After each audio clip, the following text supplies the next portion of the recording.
Welcome, curious minds, to the deep dive. Today we're jumping into a really unique set of sources, stuff that might just change how you see your everyday life. We're looking at Edith Pritchett's Week in Venn diagrams from The Guardian.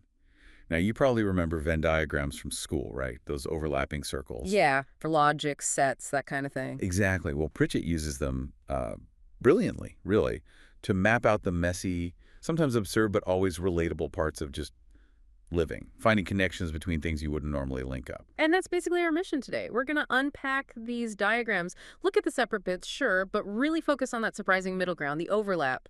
What do these witty diagrams tell us about, modern life?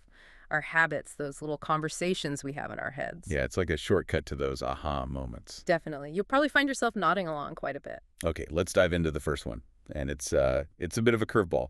One circle is AI superintelligence. Okay, big topic. And the other circle... Homebrewed booze. Right, okay. AI and homebrew. That's quite the contrast. Isn't it?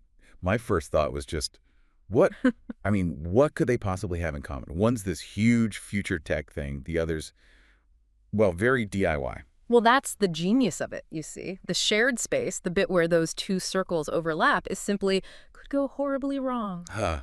Yes. That's brilliant. It makes immediate sense when you say it, but you'd never put them side by side otherwise. No, you wouldn't. So what does that tell us about how we view risk, maybe? Whether it's, massive or really personal? Well, I think it highlights this unpredictability, doesn't it? You've got AI superintelligence, the huge world-changing unknowns, the potential societal impacts. What could that unleash? Right, the big existential question. And then you've got the much more immediate, personal, sometimes hilariously bad results of maybe a dodgy batch of homebrew cider or something. Yeah, been there. Maybe. It's the same core idea, though volatile uncertainty, just, on completely different scales. Existential threat versus maybe just a really bad morning after. So it kind of levels the feeling of anxiety, like the brain just flags unknown outcome, potentially bad, regardless of the scale. I think that's part of it, yeah.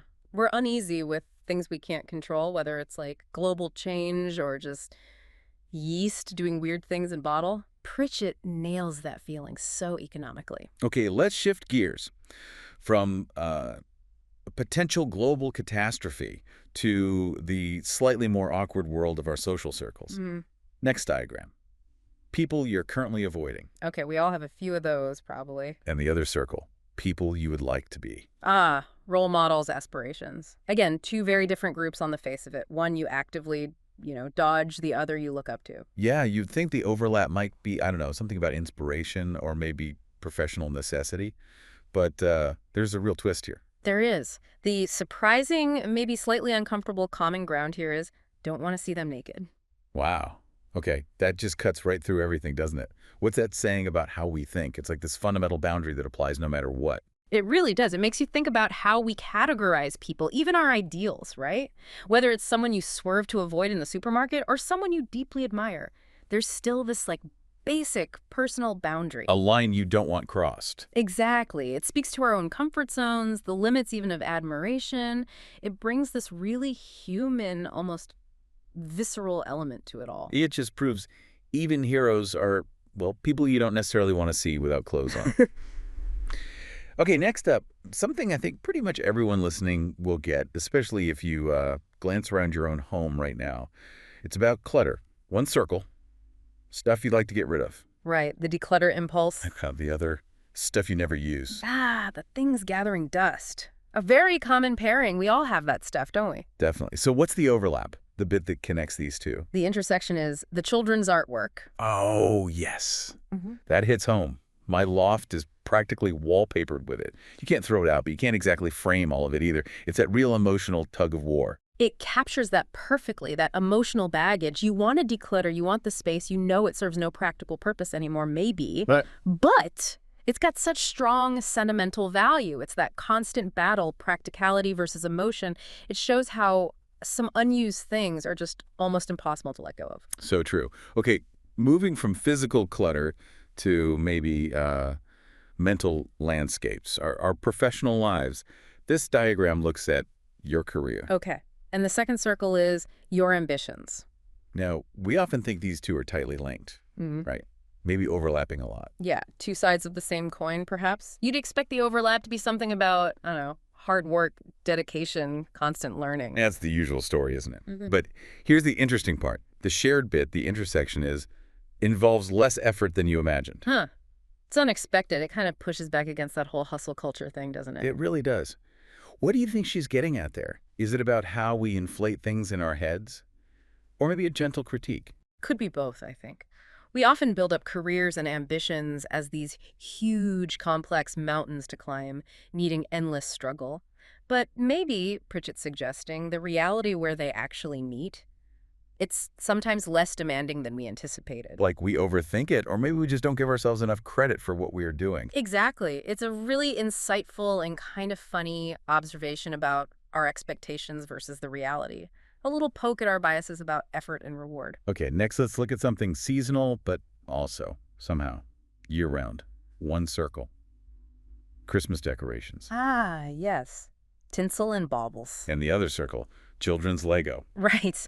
Tiny plastic bricks everywhere, seemingly unrelated. One festive, one a constant state of being. But the overlap, the frustratingly accurate thing they have in common. Let me guess.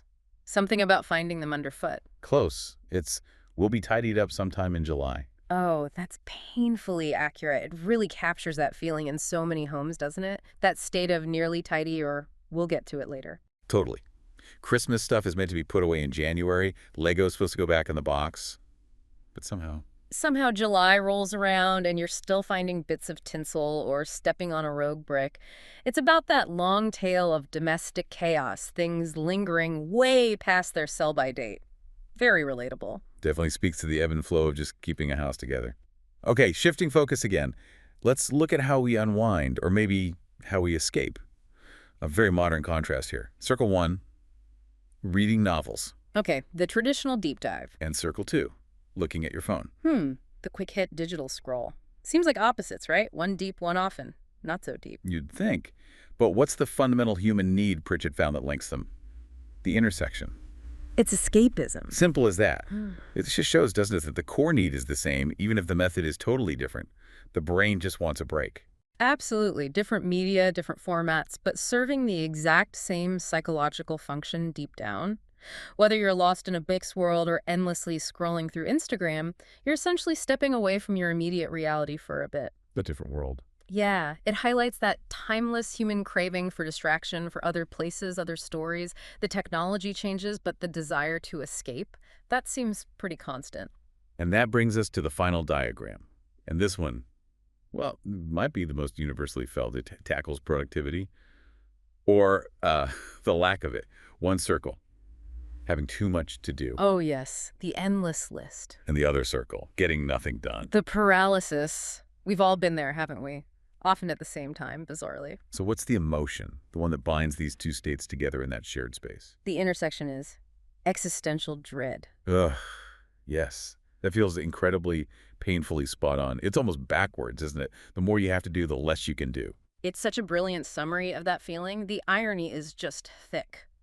The sheer weight of tasks becomes so overwhelming it leads to total inaction. It's not just procrastination, is it? It's deeper. No, it's that specific anxiety where the mountain looks so huge you just freeze. Information overload, endless demands. It perfectly captures how that modern pressure can lead to this sense of helplessness and, yeah, dread. Very little actually gets accomplished. The paradox of productivity. So much to do, leading to nothing done, just dreading. And that's really the magic of Edith Pritchette's work, isn't it? Taking this logical tool, the Venn diagram, and using it to shed light on the illogical, the funny, the sometimes uncomfortable truths of just being human. They're not just gags. Not at all. They're sharp, incisive observations. They make you reflect on yourself, but with a sense of shared experience, which is really powerful. Yeah, this whole deep dive, it really shows how simple visuals can unlock complex insights, finding that overlap, that connection you didn't see before. Maybe so you feel understood, you know? That feeling of, oh, it's not just me. Exactly. So as you go about your week, here's something to maybe mull over. Think about your own life. What two things, seemingly totally unrelated, might actually share a surprising, maybe funny, common ground? How could your own little Venn diagram capture some insight about your world? Give it some thought. Until next time on The Deep Dive.